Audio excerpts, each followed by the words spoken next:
Welcome to the Set to Lead podcast, the online mentoring platform for emerging and current leaders.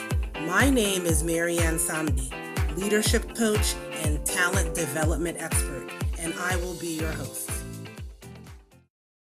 Before we get started with the conversation, here's a brief announcement from Marianne. Your team needs you. New hire onboarding, team communications, team management, team motivation, and the list goes on and on. How effective are your efforts to create a high-performing team? Grab the free Team Effectiveness Survey and Checklist and pinpoint areas where your team could improve. This will ensure your team always stays on track and you always shine. Grab it for free at settolead.com. Now, back to the show. Welcome to the show, Nancy. Thank you, Marianne. I'm delighted to be here today. Awesome. So am I. Today's show is about how to say no at work and still succeed. But before we get into that, tell our listeners about your background. Well, thank you, Marianne. Well, I cannot wait to dig into this topic because it's one that we all can relate to, no doubt. So I have a consulting practice called Polished, and Polished is all about helping people become more successful, more confident through strengthening their soft skills, their interpersonal skills, their people skills. And I like to refer to as their smart skills. Because as you know, Marianne, our technical skills are crucial. We need them to do our jobs, but it's those people skills, those smart skills that can help catapult us to a higher level of success. And it all starts with confidence. And of course, there's lots of different soft skills in the mix, but I have been doing this for now 8 years after leaving the corporate workforce, and I wish I would have started it sooner. I love it. I'm passionate about helping others become more successful, and it's fun. It is fun. I think talking about people skills is definitely fun. Not too many people will use that adjective for this topic, but it's nice to know that there's someone else in the world like me who thinks it's fun. You know what? Life is hard enough. And if we're not passionate, if we don't enjoy what we do, if we're not having fun, then maybe it's time to think about, another career choice or transition to something that does give you enjoyment. Absolutely. So today's topic is very interesting for me because I find a lot of people don't come across as polished, as your company name says, when they have a problem with saying no. So I want to take a deep dive into this whole issue about saying no in the workplace. Do you think saying no more often in your work or personal life can alleviate stress? Absolutely. Absolutely. Positively. Yes. Saying no to things that don't align well with one's values or passion or work responsibilities, can definitely alleviate stress and anxiety, and most importantly, becoming burnt out or run down. We need to learn to say no with intention. We need to learn how to say no with respect. Those are the two core principles when we are turning something down. This will not only give us an experience of a healthier well-being, but more importantly, we'll be able to take control of our lives and we'll invest in our worth and our value. And that's the thing of beauty. When you think about it, we tend as a force of human nature to take on more responsibilities by not saying no. And as a result, we're irritable, we're burnt out, there's no work-life balance. We can't say yes to the things we want because we're too busy doing the things we don't want to do. So absolutely, I believe that when we say no appropriately, with intention and respect, yes, we can live a healthier life. I agree 1,000%. Sometimes I wonder, is the inability to say no a sign of low self-esteem? You know what? Just listening to your question, I have to give it a little bit of thought, but my first instinct was to say, by and large, no. There's a lot of reasons why we have a problem saying no, right? We want to accommodate somebody. we're too nice and we don't want to let anybody down in that way. We don't want to offend. We don't want to lose a deal. We don't want to lose the business, whatever it may be. We're this multi-juggler extraordinaire, and what's one more task to our overloaded plate, right? So people have a difficult saying no for a variety of reasons. Perhaps they want to reciprocate, pay it forward. You scratch my back, I scratch yours kind of thing. There's lots of reasons that we have a hard time saying no, but I don't necessarily think it's because of low self-esteem. Okay. I'm glad that you said that. So there's multiple reasons. Maybe for some people, it might be low self-esteem, that they don't value what should be prioritized in their life, or maybe they don't prioritize their mental health, right? But for other people, it might be something different. So I'm glad you mentioned all the different reasons someone might have an issue with saying no. Yes, and to your point, Marianne, let's take an emerging leader, for example, somebody who's really passionate and driven and excited to be in this new role and grow within the company. Perhaps her boss will say, "Hey, I want you to take on this project. And by the way, don't forget about those 2 other projects you have on your plate." And this emerging leader, she may not want to say no, and even though she doesn't know she could do a good job because of her overloaded workplace, but it's not a matter of low self-esteem that she doesn't say no. It's just her maybe her mantra is, "Oh my gosh, this is a sign for me to propel in my career, so I'm going to do it," even though she's risking added stress and maybe even not being the appropriate person to take the lead of the job. So there's lots of reasons, and hopefully we'll be able to talk through some of those. Mm-hmm.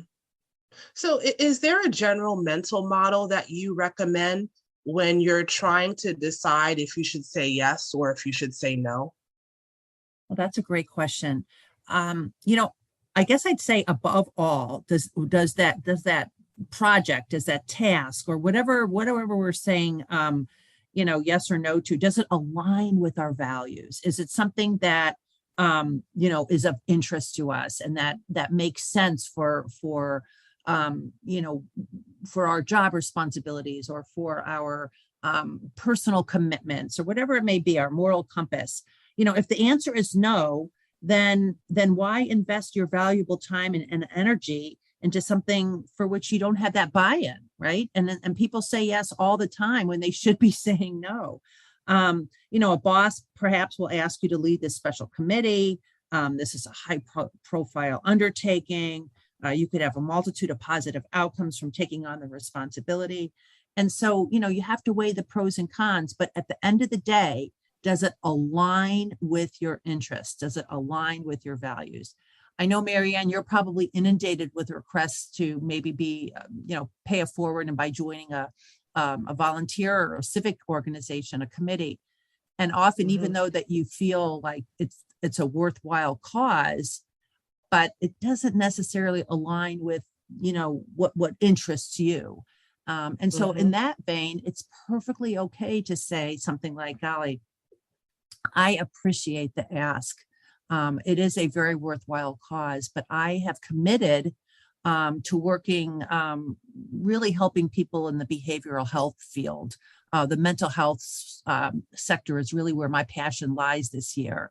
But please check back with me next year. I try to be open to investing my time and energy into good, worthwhile efforts. So I appreciate the ask, and I hope you can understand." And usually when you do, when you provide that win-win, that option, that person will respect you and say, "Golly, good for you for really honing in on what's important instead of just casting this big net and being involved in every little thing." So you just got to be a little bit strategic too. And what I heard there that I liked is that just because you say no doesn't mean you're saying never. Absolutely. And I mean, that's where it's a win-win. It's when we can craft it in a way that person that you're saying no to leaves and feels, okay, I respect that. She's, she's committed to spending more time at home and doesn't want to take, with her family, doesn't want to take on more commitments. I get that. And she left the door open. So maybe next year I can ask her again. So, it's not like, no, goodbye. You're providing some sort of, you know, some options that may leave the door open for future yes. Are there some self-talk words or phrases we can leverage when we say no, but we still feel guilty? This comes down to assertive communications. And this is one of the topics I like to discuss with clients. When we can be assertive, we are actually talking in a clear, calm, respectful way, and people get that. And it's not, being that aggressive tone or that passive aggressive. When we say words like, yes, I'm happy to do that in a positive way, instead of saying, I guess I can try to do that. I guess, because then things are vague. It's like, well, is a guess yes or a no, right? So when you speak in that assertive tone, yes, I'll be able to get you that. I'll be able to get you the numbers by the end of business day today. Instead of saying, yes, I should be able to get you the numbers. You're leaving that open. So being assertive and using concrete, very clear language in a respectful way is a win-win. Mm-hmm. So you're saying, if you use clear language, that will help you from feeling miserable about disappointing that person? Well, I mean, there's always that yes, in a sense, yes. But we have to be mindful too, because, communicating assertively is really about, like I said, the clear, calm, firm, polite message, but it's also sharing relevant facts as to why you're communicating in this way. So, one way I always like to end, especially, something that I want to make sure both parties, we've closed the loop of conversation, is to check for that understanding.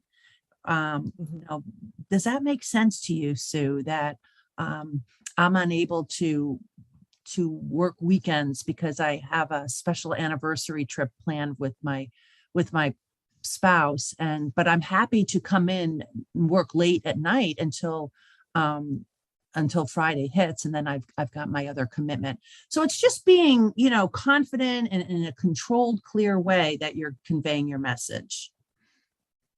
So I hear you saying no is not enough. So you've got to get some alignment between you and the other person, and some clarity and agreement on what's happening. Exactly. Around your no. Absolutely, Marianne. It's all about the delivery, right? And that also takes into account our body language, right? We want to make sure we're syncing, we're if we're being compassionate about the reason why we can't do it. We want to, make that eye contact. Use the palms up with your hands to show that inclusivity, or I want you on board with what I'm saying. All these different things can help, hammer out that no in a positive way, that both parties feel respected and resolved with the answer. Mm-hmm. Nancy, if you think of some of the experiences you've had in saying no, or some of the experiences maybe your clients have gone through, can you share some examples of how to say no? How do we say it? What's the best phrases that we should use or to say no? Wow, that's a loaded question. Okay, so let me ponder this for a moment. I will say this just recently happened. I have been, just like many of us, just very, very busy, often working long hours and just feeling a little bit run down. And so I had an opportunity to speak to a professional trade organization, and they reached out to me. Wasn't a lot of leeway time, but they reached out and asked if I would be a keynote to their event. And as much as I wanted to say yes, I knew that I would be letting down people with whom I've committed to, because it was a weekend project. And, I've got grandchildren, I've got my spouse, and when you're working long hours too, it's bad enough. But when you're throwing in a full weekend and it's, burning the candles at both ends, so to speak, there's some ramifications that come into play. So I committed, to my husband, saying, you know what, Joe, I give you my word that I'm going to try my hardest to be, there, to enjoy our time together, in the evenings as much as possible, and weekends. We are going to have weekend free time together without work. And so when I received this email, I very politely thanked for the invitation, and I just said, I promised my family that I would spend more time with them, and this is a great opportunity, but yet it conflicts with my values, with my interests, right? Because when we say no, it has to align with our interests and our values. So I hope you can understand, and I think that's a phrase that surely you can understand, or I hope you can understand. And then you say, but keep me in mind for the future. There might be opportunities where, I'd be able to help out in another way. And so, again, Marianne, it's at the risk of sounding repetitive, it's really giving, having that plan B or having that other option out there, and doing it in a respectful. It all comes down to being respectful and acknowledging that other person's need or request. Right. Any tips on how to say no tactfully when you are being assigned a new task and you feel overwhelmed? A good one too. I think, sometimes we're like, oh my gosh, how do I say no to my boss? I don't want this to hinder my career or advance my, preclude me from getting a bonus or salary increase, whatever. We all are people. That's at the end of the day, we are all human beings. And hopefully there is this sense of compassion and empathy and treating each other with the utmost of respect. So, depending on your relationship with your boss, it's probably not a great idea to turn down, responsibilities that are in your purview from your boss. But if particularly this occasion you're asked to do something and you are just, you're barely keeping your head above water, you could just politely say, Sue, I'm not sure you're aware that I have so many pending projects right now with looming deadlines.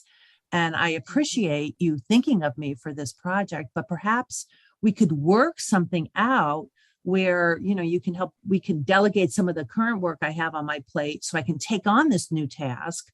Or perhaps there's somebody better in in our department, team member who has the time to do it.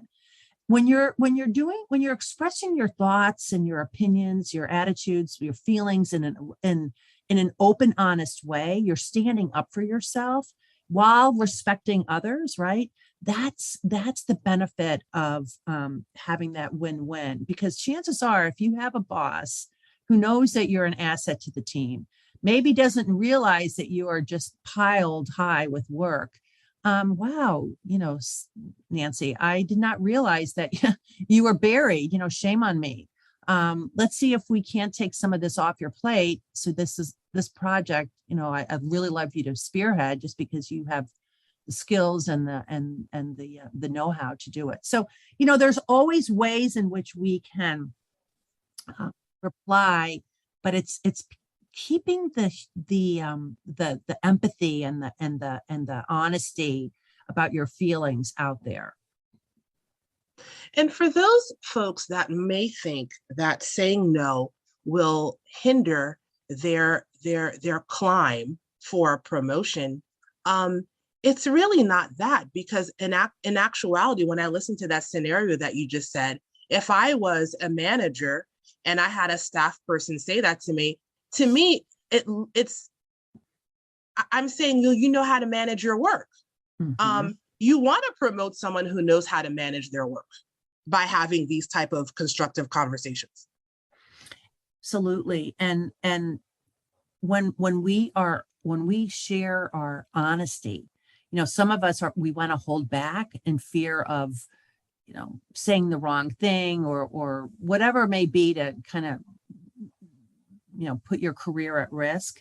I had a situation not too long ago, Marianne, where, a colleague of mine, we were working on a big project, and I asked her if she could stay late, so we can just plow through this and finish it. And she said in a very respectful way, which is a great example of how to say no. She said, I'd like to say no, but I know that this project is important to you and me. So I can stay till about 7:30, but after that, I really have to head out. And so when you're negotiating this kind of, situation, you give yourself some control, which is important. You want to have that control, but you're also politely letting that other person know that you're making a sacrifice. You're willing to be a team player, but you have your limits, and you're laying them out for them. So you want to end the conversation on a positive note, and that person hopefully will say, got it. I'd love to have you to 7:00. Thank you. That would be perfect. And I get it. You have dinner plans or whatnot. Let's keep working toward that time frame. Excellent tips, Nancy. Mm-hmm. It's sad for me to say we have to wrap it up for the day, but before we conclude, kindly let the audience know how they can follow your work. Oh, well, thank you so much, Marianne, for that. Check out my website at www.stlpolished, polished.com.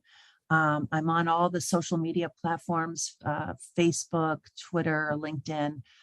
Please feel free to link in with me or follow me, and love to be able to help you grow in your saying no skill sets in a positive way, and appreciate the opportunity, Marianne, to be with you as well. Thanks, Nancy.